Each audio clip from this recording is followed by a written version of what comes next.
Thank you, Katie, and thank you to President Faust and the Fellows of Harvard College, the Board of Overseers, and all of the faculty, alumni, and students who have welcomed me back to campus. I am excited to be here, not only to address the distinguished graduates and alumni at Harvard University's 363rd commencement, but most importantly, to stand in the exact spot where Oprah stood last year.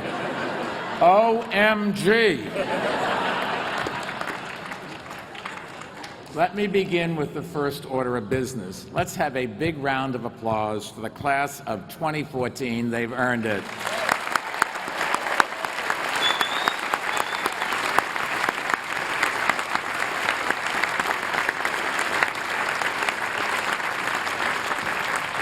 Now, as excited as these graduates are, they are probably even more exhausted after the past few weeks. And parents, I am not referring to their final exams. I'm talking about the Senior Olympics, the Last Chance Dance, and the booze cruise. I mean the midnight cruise. Anyways, this year has been exciting on campus. Harvard beat Yale for the 7th straight time in football.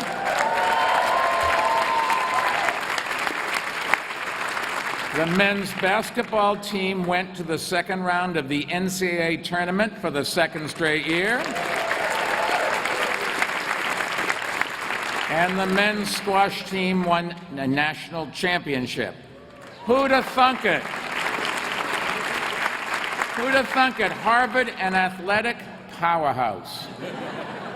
Pretty soon, Drew, they're going to be asking whether you have academics to go along with your academic programs. Now, my personal connection to Harvard began back in 1964 when I graduated from Johns Hopkins in Baltimore and matriculated here at the B School. You're probably asking yourself, or maybe whispering to the person next to you, how did he ever get into Harvard Business School? Particularly since his stellar academic record, where he always made the top half of the class possible. I have no idea. The only people who were more surprised than me were my professors. Anyways, here I am back in Cambridge, and I've noticed a few things have changed since I was a student here. Elsie's, a sandwich spot I used to love near the square, is now a burrito shop. The Worst House, which had great beer and sausage, is now an artisanal gastro pub, whatever that is. And the old Holyoke Center is now named the Smith Campus Center. Don't you just hate it when alumni put their names all over everything? I was thinking about this morning as I walked into the Bloomberg Center on the Harvard Business School campus across the river. But the good news is, Harvard remains what it was when I first arrived on campus 50 years ago, America's most prestigious university. And like other great universities, it lies at the heart of the American experiment in democracy. Their purpose is not only to advance knowledge, but to advance the ideals of our nation. Great universities are places where people of all backgrounds, holding all beliefs, pursuing all questions, can come to study and debate their ideas freely and openly. And today I'd like to talk to you about how important it is for that freedom to exist for everyone, no matter how strongly we may disagree with another's viewpoint. Tolerance for other people's ideas and the freedom to express your own are inseparable values at great universities. Joined together, they form a sacred trust that holds the basis of our democratic society. But let me tell you, that trust is perpetually vulnerable to the tyrannical tendencies of monarchs, mobs, and majorities. And lately, we've seen those tendencies manifest themselves too often, both on college campuses and in our society. That's the bad news. And unfortunately, I think both Harvard and my own city, New York, have been witnesses to this trend. First, for New York City. Several years ago, as you may remember, some people tried to stop the development of a mosque a few blocks from the World Trade Center site. It was an emotional issue, and polls showed that 2/3 of Americans were against a mosque being built there. Even the Anti-Defamation League, widely regarded as the country's most ardent defender of religious freedom, declared its opposition to the project. The opponents held rallies and demonstrations. They denounced the developers, and they demanded that city government stop its construction. That was their right, and we protected their right to protest. But they could not have been more wrong, and we refused to cave into those demands. The idea that government would single out a particular religion and block its believers, and only its believers, from building a house of worship in a particular area is diametrically opposed to the moral principles that gave rise to our great nation and the constitutional protections that have sustained it.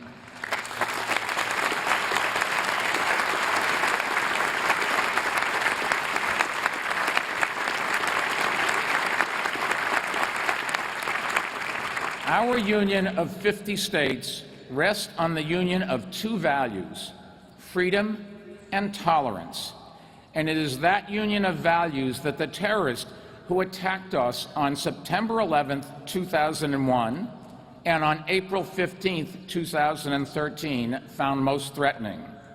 To them, we were a godless country. But in fact, there is no country that protects the core of every faith and philosophy known to humankind, free will, more than the United States of America.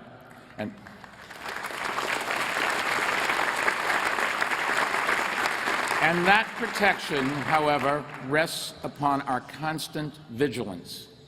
We like to think that the principle of separation of church and state is settled. It is not, and it never will be. It is up to us to guard it fiercely and to ensure that equality under the law means equality under the law for everyone. If you want the freedom to worship as you wish, to speak as you wish, and to marry whom you wish, you must tolerate my freedom to do so or not to do so as well. Now, what I do may offend you. You may find my actions immoral or unjust. But attempting to restrict my freedoms in ways that you would not restrict your own leads only to injustice. We cannot deny others the rights and privileges that we demand for ourselves. And that is true in cities, and it is no less true at universities, where the forces of repression appear to be stronger now, I think, than they have been at any time since the 1950s. When I was growing up, U.S. Senator, yes, you can applaud.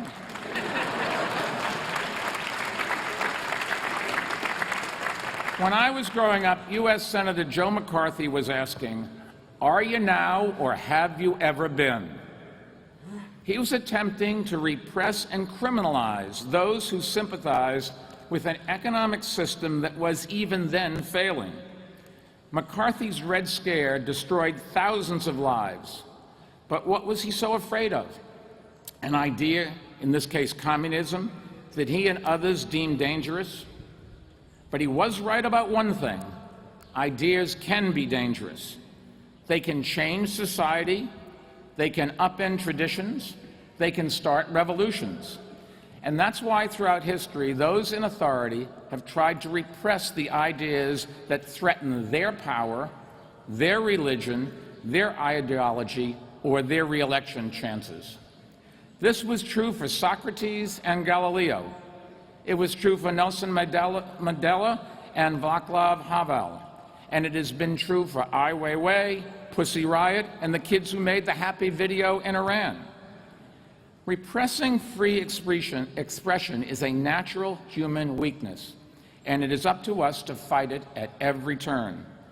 Intolerance of ideas, whether liberal or conservative, is antithetical to individual rights and free societies, and it is no less antithetical to great universities and first-rate scholarships.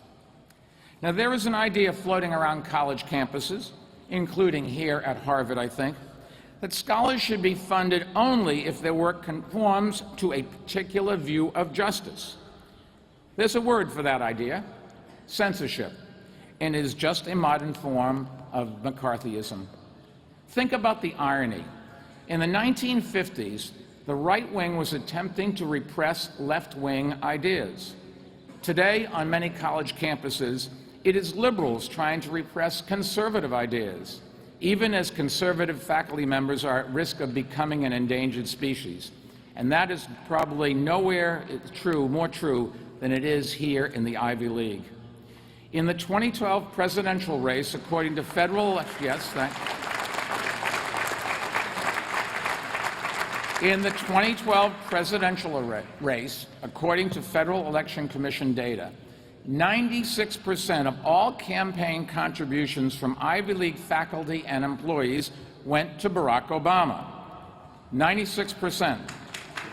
There was more disagreement among the old Soviet Politburo than there was among Ivy League donors. And that statistic should give us some pause. And I say it as someone who endorsed President Obama for re-election. Because let me tell you something, neither party has a monopoly on truth or God on its side. When 96% of Ivy League donors prefer one candidate to another, you really have to wonder whether students are being exposed to the diversity of views that a great university should offer.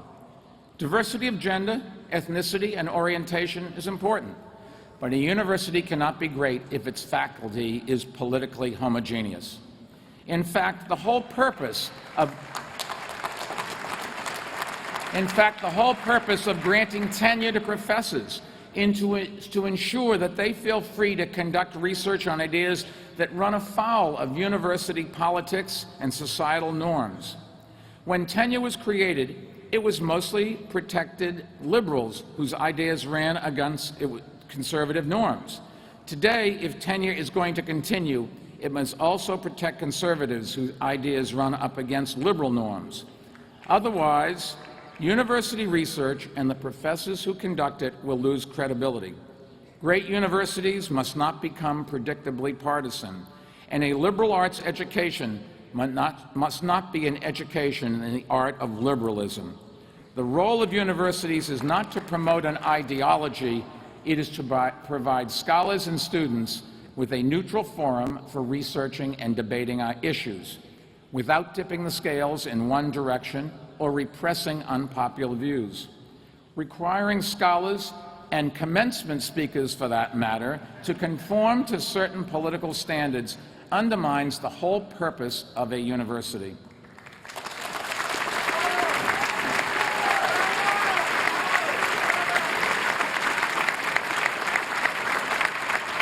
This spring, it has been disturbing to see a number of college commencement speakers withdraw or have their invitations rescinded after protests from students and, to me, shockingly, from senior faculty and administrators who should know better. It happened at Brandeis, Haverford, Rutgers, and Smith, and last year it happened at Swarthmore and Johns Hopkins, I'm sorry to say. In each of these cases, liberals silenced a voice, and they denied an honorary degree to individuals that they deemed politically objectionable. This is an outrage, and we must not let it continue.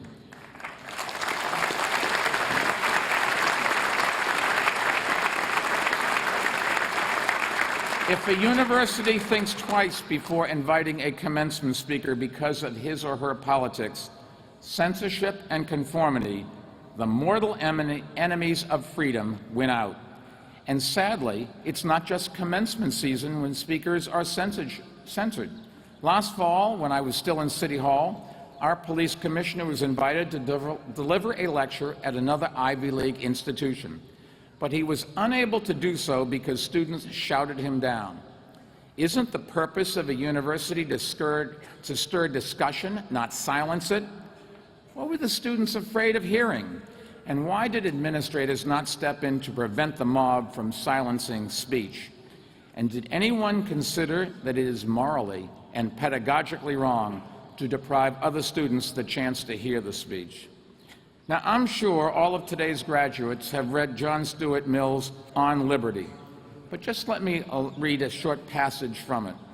Quote, the particular evil of silencing the expression of an opinion is that it is robbing the human race, posterity as well as the existing generation, those who dissent from the opinion still more than those who hold it.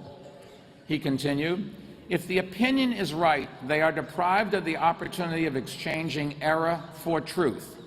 If wrong, they lose what is almost as great a benefit, the clear perception and livelier impression of truth produced by its collision with error. Now, Mill would have been horrified to learn of university students silencing the opinions of others. He would have been even more horrified that faculty members were often part of the commencement censorship campaigns. For tenured professors to silence speakers whose views they disagree with is really the height of hypocrisy, especially when those protests happen in the Northeast, the bastion of self-professed liberal tolerance.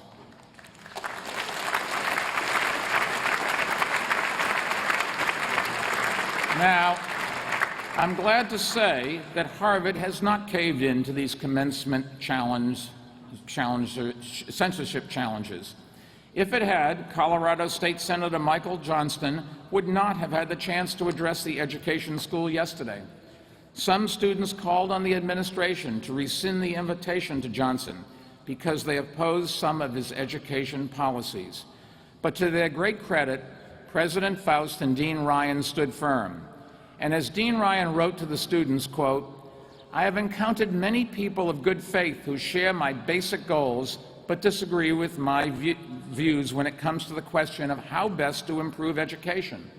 In my view, those differences should be explored, debated, challenged, and questioned, but they should also be respected and indeed celebrated. He could not have been more correct. He could not have provided a more valuable final lesson to the class of 2014.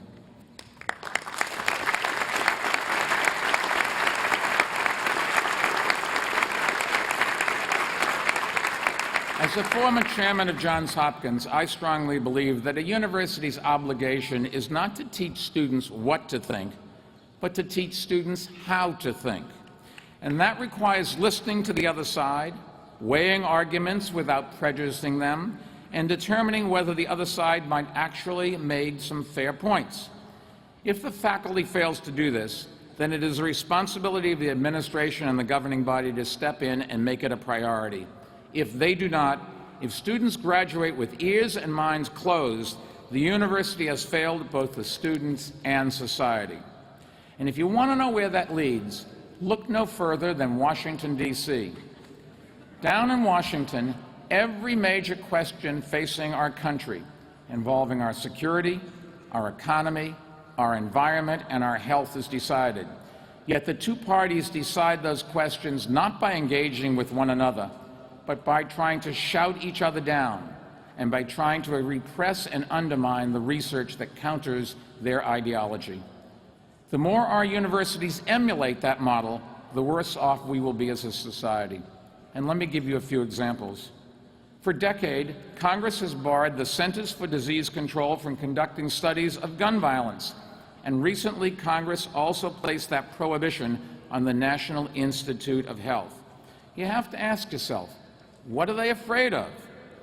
This year, the Senate has delayed a vote on President Obama's nominee for Surgeon General, Dr. Vivek Murthy, a Harvard physician, because he had the audacity to say that gun violence is a public health crisis that should be tackled.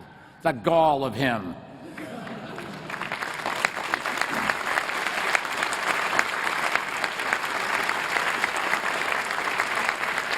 Let's get serious. When 86 Americans are killed with guns every single day, and shootings regularly occur at our schools and universities, including last week's tragedy at Santa Barbara, it would be almost medical malpractice to say anything else.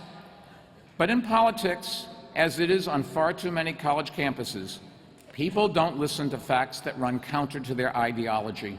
They fear them, and nothing is more frightening to them than scientific evidence. Earlier this year, the state of South Carolina adopted new science standards for its public schools, but the state legislature blocked any mention of natural selection. That is like teaching economics without mentioning supply and demand. Once again, you have to ask, what are they afraid of? And the answer, of course, is obvious. Just as members of Congress fear data that undermines their ideological beliefs, these state legislators fear scientific evidence that undermines their religious beliefs. And if you want proof of that, consider this. An 8-year-old girl in South Carolina wrote to members of the state legislature urging them to make the woolly mammoth the official state fossil. The legislators thought it was a great idea because a woolly mammal fossil was found in the state way back in 1725. But the state Senate passed a bill defining the woolly mammoth as having been, quote, created on the 6th day with the beasts of the field, unquote. You can't make this stuff up. Here in 21st century America, the wall between church and state remains under attack, but it's up to all of us to man the barricades. Unfortunately,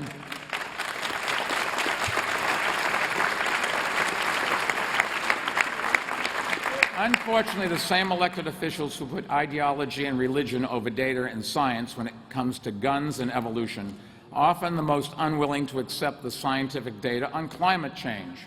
Now, don't get me wrong, scientific skepticism is healthy, but there's a world of difference between scientific skepticism that seeks out more evidence and ideological stubbornness that shuts it out.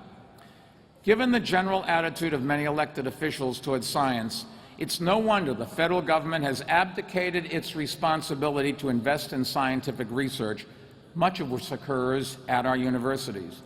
Today, federal spending on research and development as a percentage of GNP is lower than it has been in more than 50 years, which is allowing the rest of the world to catch up and even surpass the U.S. in scientific research. The federal government is flunking science just as many state governments are. But we must not become a country that turns its back on science or on each other. Now I get back to the class of 2014. You graduates must help lead the way. On every issue, we must follow the evidence where it leads and listen to people where they are.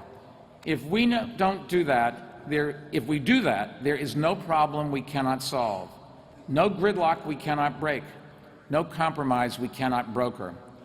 The more we exchange or embrace a free exchange of ideas, and the more we accept that political diversity, the healthier we are, the stronger our society will be. Now, I know this has not been a traditional commencement speech, and in fact, it may keep me from passing a dissertation defense in the humanities department.